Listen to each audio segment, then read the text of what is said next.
Hi everyone, I'm Dianne. I'm a bookkeeper. So I run a bookkeeping business about 3 hours around the day, and there's a team of 6 of us. And not only am I running a bookkeeping business, but I'm also the co-founder and CEO of a web-based startup called Salumi, which is aimed at helping bookkeepers embrace value pricing. But I'm here today to talk about giving. So before I start on my giving discussion, I thought I'd talk a little bit about how I actually got to be standing in front of here.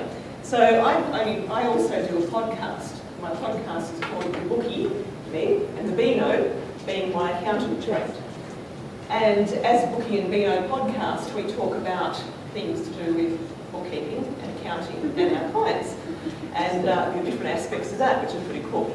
And so on Tuesday and Wednesday this week, the accountants in the room would know that there was Account Tech in Melbourne. And so we talked about in our podcast about Account Tech, and I also talked about coming to the VeriSage Synopsum. And I said, I talked about VeriSage Synopsum many times. And Kane's sitting opposite the table, because we do this in a free rental space in Officeworks. And he's sort of looking at me, and I'm going, yeah, VeriSage Synopsum, and he summed it up at the end. He goes, so the VeriSage Symposium. And I went, oh shit. Anyway, so yesterday, John asked me if I was going to do a DET talk. And so I talked to some people that I met, and I said, I'm going to do a DET talk. And everyone sort of looked at me, and Rhonda said something about error guard. And I went, what? And she said, it's DET. And I went, oh, synopsis, DET, you know.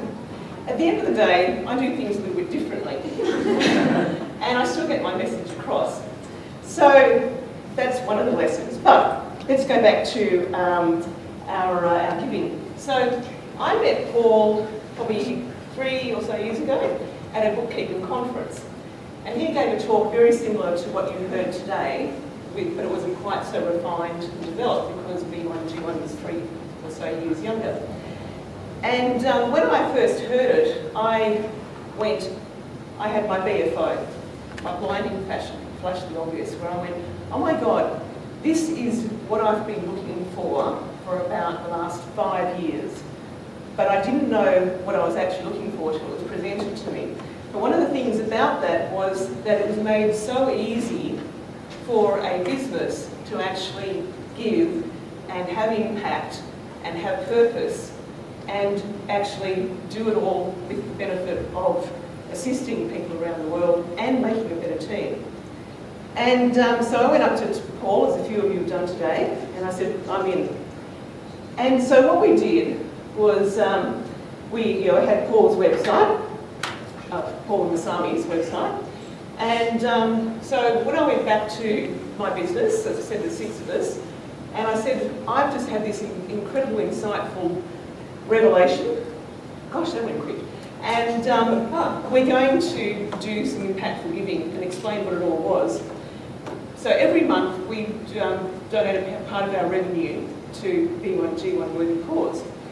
And in the last 3 years, we've done a number of impacts, but it's been a real challenge to get my team to actually do it because we want them to be contributing and they all buy in.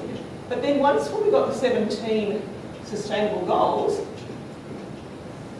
that's been in the circle, we sort of started to relate things back. And as Paul said too, you've got the ABCs, and if I had more time I'd relate what they were actually back to. And so what we actually decided how to bring this into our firm. So if you put those, if you go back to Paul's slides, you've got out of the 17, you've got 4, 8, 9, etc., etc., etc., and all the way through here with all the different ones. So what I presented to my team the other month was, this is hard work. 17 goals is really, really hard work. But when you look at it like this, where A is active economy, B is beautiful society, and C is clean earth, I want us as a team to decide out of each of the 6 or so under ABC, as a firm, which one from each ABC will we do. So what we came up with is 4, 5 and 6.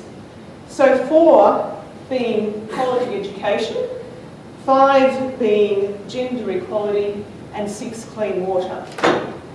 So every month now, or every quarter I should say, we go through a worthy cause and assign a worthy cause to one of these sustainable goals.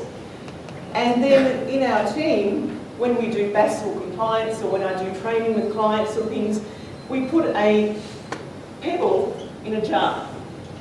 And each jar is number 4, 5 or 6. Now the real power of that comes in when the team make these decisions about which one they're going to go into, but the best part is when our clients come into the work and I stand there and I show them our display and I show them our jars and they make the choice as well and understand what we're doing. All right, beautiful.